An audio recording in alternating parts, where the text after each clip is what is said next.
there is no client authentication.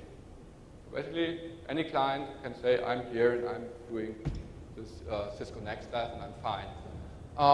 NAC layer 2 802.1x has client authentication. So from the 3 different flavors, 2 flavors are without client authentication. And this last flavor you can only apply if you actually connect to a switch, because we're using 802.1x EAP as transport, local transport, layer 2. So if you VPN in, you cannot use that method. If you're from remote access, you cannot use the 802.1x method. And quite interesting, yet another one, is with 2 of these flavors, they will not prevent you from accessing the local subnet. Because they basically work with IP access lists, which only come into place when you try to leave your subnet on the router, especially on the router. Right? So with these 2 methods, you can still access your local network, whatever that is. Whereas with 802.1x, we are talking about port security, and basically you can just shut down the switch port, and then you can't access the local subnet anymore. But we will be focusing on the red stuff, the client authentication. Basically what we have here, we have, in my opinion, or in our opinion, a serious design flaw. We do authorization, that is, am I allowed to access the network? That's an authorization. And we do that without any form of authentication. The network never asks me, who are you? Right? I just have to tell I'm clean and it'll let me in. So we have an authorization without authentication, part 1. And there is another issue which sort of reminds me of an old Cretan philosopher by the name of Epimenides. Epimenides was a Cretan. He made a very famous statement. He basically said all Cretans are liars, being a Cretan himself. Right? So we're sort of in a paradoxon. If he's a Cretan and all Cretans are liars, he's currently lying. Basically, we have the same issue with Cisco NAC. The goal of Cisco NAC is, remember, to judge the compliance level of unknown and untrusted clients. We want to do that because we want to see, can we trust them? Can we trust the client enough to let him into the network? That's the question. And how do we judge if we trust the client? By asking him, are you trustworthy? Right? So it's basically going to a client who I do not trust and say, oh, well, are you trustworthy? And if the client says, yes, I am, I say, okay, well, welcome to my network. That is not good design, if you ask me. Right? Maybe even bad design. Right? So, okay, so let's basically come to the idea of the attack. The idea of the attack is basically just saying, yes, I am clean. Right? Being asked, are you clean? The idea is, yes, I am clean. We call this a posture spoofing attack, basically meaning, okay, anyone can spoof the posture information. That is telling, okay, I am patched, I have AV running, I don't have any bad programs on my notebook, and so on, can then access the network. That's what we call a posture spoofing attack. Okay, I will need to rush a bit. We did some sort of structured approaches with attack vectors and different sort of insider attacks and outsider attacks, and then compared it to the 3 different NAC flavors and compiled it all into a table. And basically we have here these 3 flavors. We have the insider and the outsider, which are defined 2 slides before that, and basically we have different attack vectors from DLL replacement, scripting interface, CDA replacement, and then we sort of say, okay, in which combination of NAC flavor and insider, which attack is actually possible. Right? So, as you can see, there is, as to our knowledge, with NAC layer 2 802.1x for the outsider, currently we have no idea how we could hack that. Okay, so I rushed you through this. So Michael will rush you through the next theoretical part, and then we will do a long, full-time demo. Okay, as John already mentioned, we had some ideas how to attack the Cisco NAC framework. We started with coding our own CTA that looked like really a lot of work, So we looked deeper into the architecture and found out that Cisco is working with DLLs that are collecting all the informations. Yeah? So that was one of our approaches. Okay, we don't have to deal with all the communication stuff and code our own protocol implementation for our client. We can use the protocol implementation of the Cisco CTA and just replace parts of the client itself. And especially the parts that are collecting all the posture informations like service pack level, operating system version, and that stuff. So what did we do to understand how all the software is working? We're following quite a structured approach. Structured approach means we wanted to understand how the things are working together and what components are used, and so we are following a strict methodology. First one was find all the things we need to know to replace parts of the program itself. And to do that, we were following a methodology that Bruce Schneier invented, and that is called an attack tree. Attack tree means write down all possibilities to start the attack and to reach your goal, yeah, and see which kind of attacks are feasible and which are not. Then we were evaluating all these possibilities and decided which way to follow to do the successful attack. In the strict methodology, it's very important to see if the steps are feasible, if attacks are feasible. Because sometimes you have a great idea, I can do this and that, but it won't work in practice. So things we wanted to know were everything related to the communication flow. You already saw some diagrams in the theoretical part.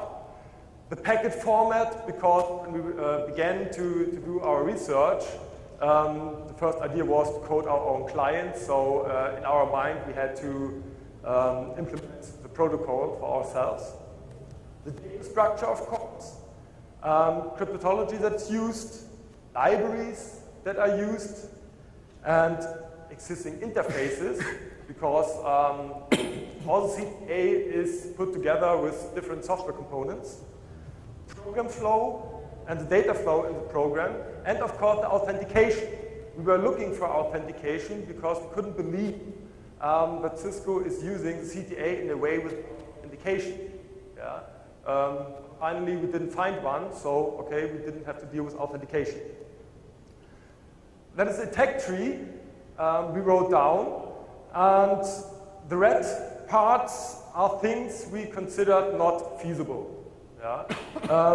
We were thinking about breaking the crypto and looking for tools that will help us. Couldn't find the tools, so we had to write the tools for our own. And that was so much work, so we considered this part not feasible. And you see there are a lot of possibilities to attack the Cisco CTA, like reversing of the clients, like replacing parts of the clients, like attacking the scripting interface John already mentioned. And one interesting point is that from the reversing point of view, we separated reversing the Windows client and the Linux client.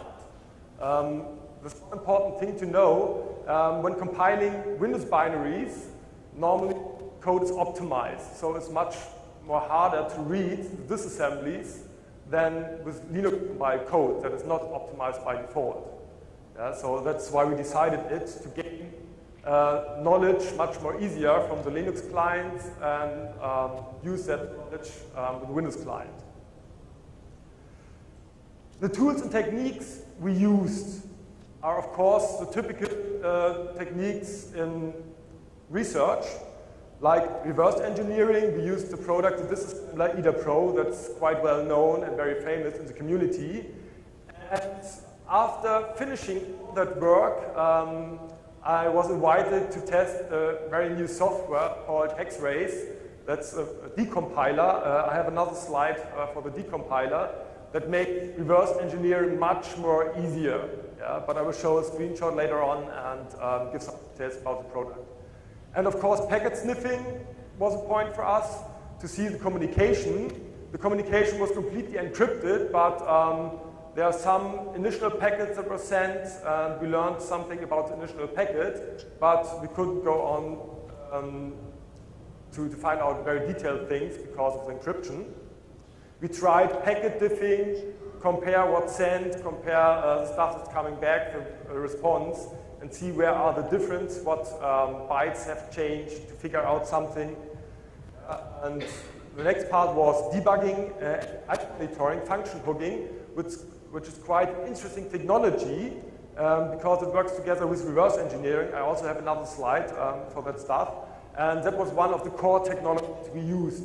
And with that technology, we learned really a lot about the internal behavior of the software. And a very interesting point when dealing with stuff is built-in capabilities of Cisco software. Because Cisco is always great in debugging, logging, yeah, and you can find a lot of information in log files. So I have another screenshot for the log files too. And we did something that's very uncommon, especially for IT professionals. We really read the manuals. Yeah, because there's a lot of information in the manuals. Cisco is describing a lot of the architecture, a lot of the possibilities you have in the scripting interface that can be used to learn how all the collecting stuff for the posture information is done. Yeah, so we went through all the manuals, and RTFM, I think you all know that, read the fucking manual is really a good idea when doing research in software. Okay, as I already mentioned, the communication was encrypted using TLS, and what we wanted to see are clear text packets. Yeah? And we found out in the manual that if you enable a specific debug level in the client, then every packet will log to a log file. With all the crypto, we just enable logging to get our clear text packet. It was quite easy, just reading the manual and using the software as it was designed. So here we have the screenshot with a clear text packet, and we marked some parts. What you see at the bottom here is a German message saying, congratulations, your system was authenticated successfully and is compliant with the security policy. Network access is granted. Yeah. So that was a clue for us, okay, this is really a clear text packet. So we can go on. Just another short screenshot. Here is the crypto library that is used. It's based on OpenSSL, and it's a vulnerable version. Should be updated. Yeah, but it was, I call it side effect to see that. The next part was to understand functions of the software. We started our reverse engineering with EDA Pro and used some function graphs to identify interesting functions. Yeah? Normally when you're doing reverse engineering, you're not reversing all the functions. There's a lot of overheads. That's not interesting. Yeah? So the important part is to identify which functions are really interesting, which functions do I have to understand. And one of the functions was a function called nettrans event. The function is responsible for doing all the network communication stuff. Another function was EIP TLV handle packet. This is one of the functions that collect or starts the collection of the data. So we wanted to see with which other parts of the software this function is working together. And so we used our special approach to understand the inner working. We had identified some interesting functions that are involved or main parts of collecting and transporting all the data. And that was step one in our detailed approach. As a step two, we had to figure out how these functions were called. So we had to figure out the function prototype. That's another very important task in doing in reversing software. And after figuring out